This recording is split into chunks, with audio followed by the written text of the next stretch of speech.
Do you suffer from stress, anxiety, or depression? Do you find it hard to focus or to contain your emotions? Any of these things can take you down. So, what then are your personal health practices? If you don't yet have an integral or holistic wellness practice, you're in the right place. Podcast host Susan Axelrod, the confidence coach, has been practicing holistic wellness for 25 years. Along the way, Qigong and Tai Chi found her. After tiptoeing in, she dove into a committed practice and became a teacher and integral wellness consultant. She'll tell you Qigong and Tai Chi changed her life. In this podcast, she interviews practitioners, inviting them to share their stories about how these practices changed their lives too. Go grab your journal. At the top of a clean page, write down, "I want to feel better." Then take a breath and tune in to see if Qigong and Tai Chi can help. Hello, friends. If this is the first episode of this podcast series that you are seeing, hello and welcome. And I hope that you will look up and listen to other episodes as well. Today, I'm delighted to be interviewing Dr. Kory Ward-Cook. I am reading people's bios here directly so that you can learn about the many different types of people who are Qigong or Tai Chi practitioners. As a former chief executive officer turned integrative wellness and executive coach, Dr. Ward-Cook serves as a trusted guide for women in all stages of their life.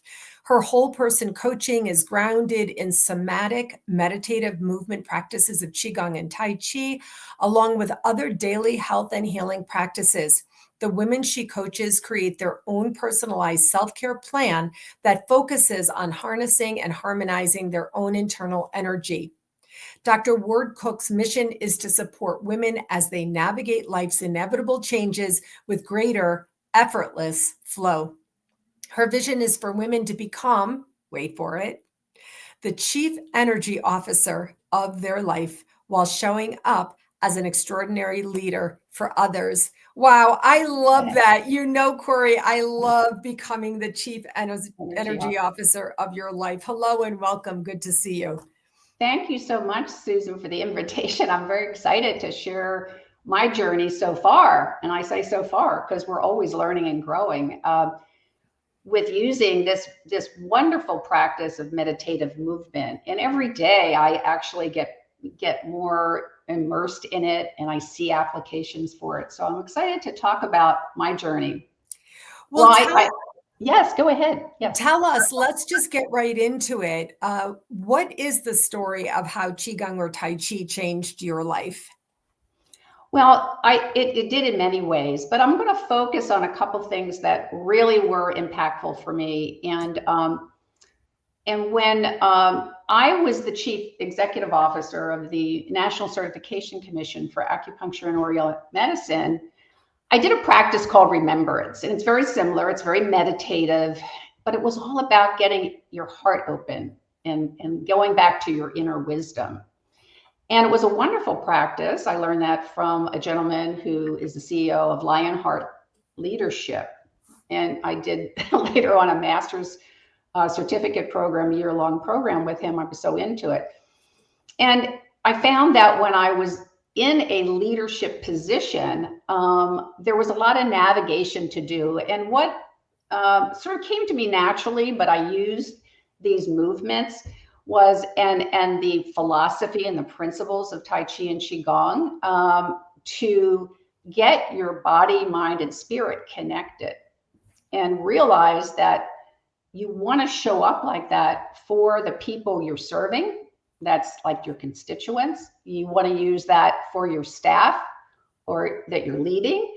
And even in your partnership as a board member, even though you're not voting, you know, it's a partnership, and it's in partnership with the chair of the board. It's a partnership with the full board, and also bringing the staff partnership that you have. And in order to do that, I found that these practices not only grounded me in getting my energy to be focused and calm, because we go into meetings and there's things to discuss, right? And hard things and making decisions. And sometimes there's 2 courses of action, or maybe 3. So I did a practice where we would say, let's be in dialogue. We'll do dialogue first, and then hear everybody's point of view. And my staff would frequently say to me, well, how can you take in that energy from that other person that's like, they're not aligned with the board? I said, but you know what? You need to pause, listen, and sometimes you learn new things, because you just have to be calm and not judgmental, and let that information flow and share it, and then sit with it, because you might shift or modify your course of action based on that one person, and so I think, for me personally, the most dramatic thing is when we're navigating relationships. I ought to call it Qi relationships, because to me, it's all about when you are talking to a significant other, a child, a grandchild, a friend, a trusted friend. There are going to be or a colleague. There are going to be times when there's a little disagreement. How do you navigate that? And how do you approach that? What I do every day is just try to keep honing my practice of Tai Chi and Qigong. I get up and I wouldn't say I'm regimented. I do it at a certain time, but I'll do it in the morning a little bit. And I've had occasions where I've had to navigate something that day. I do my breath work, I do the movements, and a lot of times I'm opening my heart. There's a move called, as you know, Susan, opening the heart-mind gate. Yeah, I love that. And you feel it. So what you're doing in this Tai Chi and Qigong, you're sort of getting in the moment. You're getting the feeling you get, and getting acquainted with that, and then seeing how it affects you. And then you let yourself be open and receptive to change or modification. So, and in terms of being a leader, I use this term, be your own chief energy officer, is because whether we're using Tai Chi and Qigong for getting our balance better, our proprioception, connecting our brain, that's important to me too, brain and body connected, so we don't lose our balance and we know we are in space. And depending on the moves, you're going to be having your one left hand do one thing, your right arm do another, and your feet are doing something different, and you're moving, right? And the NIH is definitely, in Harvard Medical School, I've done a lot of research on that, and they say the Tai Chi is probably the most important thing you can do for that proprioception. So I still use it for those things, but, and by the way, when I was, one last item, and then I'll want to hear from you and what you think and how we might open this up a little bit more, is, when I was working with my staff in particular, but also the board, we always had socialization time, because it's all about getting to know the other person. And sometimes we're doing a yoga class, or sometimes we're going out and exercising together, or sometimes we're just doing a costume party, that kind of thing. Or, we were doing that game where you show up and everybody's a character and you become a character in a play. And so you really get to know your personalities of your team, and they trust you, and it's all about trust. So these movements, believe it or not, if you are showing up authentically, it is about trust. So don't wait for a leadership position. Leadership is about you growing your skills every single day and honing them. I'm still working on it. Sometimes I lack my confidence, Susan. And so, what you're doing, this work is beautiful, because that's important. Even people like myself get a lot of, I don't know if I'm ready. And you have perfectionism. Myself, I have that sometimes, and I up something because I'm trying to get it perfect. So I've used it in many, many capacities, but this leader within you is making your decisions about everything you do in life. And sometimes you're going to run across a job or an individual where that is an energy drain. And you'll have to, this was the hardest thing for me. You have to decide, do you want to stay around that person very much or at all, or do you go, and it can be someone is not a family member, we can't do a whole lot about that, but if where you have a decision, you can limit it, your activity or contact with that person. So there's some things we have to work through. And I think if you sit and think about it, we've all had those situations that energy is a drain. And so you have to limit your time. And this teaches you how to do that gracefully. So. Yeah, that's beautiful. I can't remember her name right now, but I have it written down. I just don't want to go look for it. But there was a doctor who had a stroke, and she's the one who's known for saying, be aware of the energy you bring to the room. And I've never gotten over that statement. It informs me every day, and I'll post that on our notes. Love that. Yes. Yeah, there's a lot here. First of all, just as an aside, you don't know this about me, but I worked with boards for 35 years in my primary career. And so as a consultant, I would say when everybody is staying after the board meeting, chatting with each other and still talking like you, I said, this is a good thing. So I love hearing that. Look, I love getting the spirit body. I take notes when I listen, Kory. I love getting the spirit body and mind connected. I love later you said getting the brain and body connected, whether we're talking about personal relationships, love relationships, business relationships, you've brought them all in here today. Really, there's this underlying theme of this self-connection, right? It's the connection with the self, and that informs navigating with the other. You talked about chi relationships. Maybe that's going to be the title of your next book. And then you said, again, when you're talking to someone, how do you approach them? And I loved that because I also have learned that lesson. And I wanted to really take this moment to invite our listeners to go back and listen, because you basically gave us a formula. And that formula is from the daily practice, you do breath work, you get in the moment, you feel it, you see how it affects you, you get your brain and body connected, and that then is how you present, out to others. Did I get that right? Yeah, we call it, right, and you're familiar with this, Susan, the 3 treasures. You first get yourself settled, grounded, put your feet on the ground. You can be sitting, you can even be lying down. Sometimes I do this in bed at night. If I have something on my mind that I'm working through and I need to get to sleep, I'll do it. And you just ground yourself and then do your breath work. And there's many, many practices. We don't have time to go into that today, of course, but just doing that slow, steady, what it does is calms your nervous system, and you go into more the parasympathetic mode. Your vagus nerve calms down and puts you more in that sympathetic, relaxed state. And then I just shut my eyes and visualize and see what comes up and just take that moment.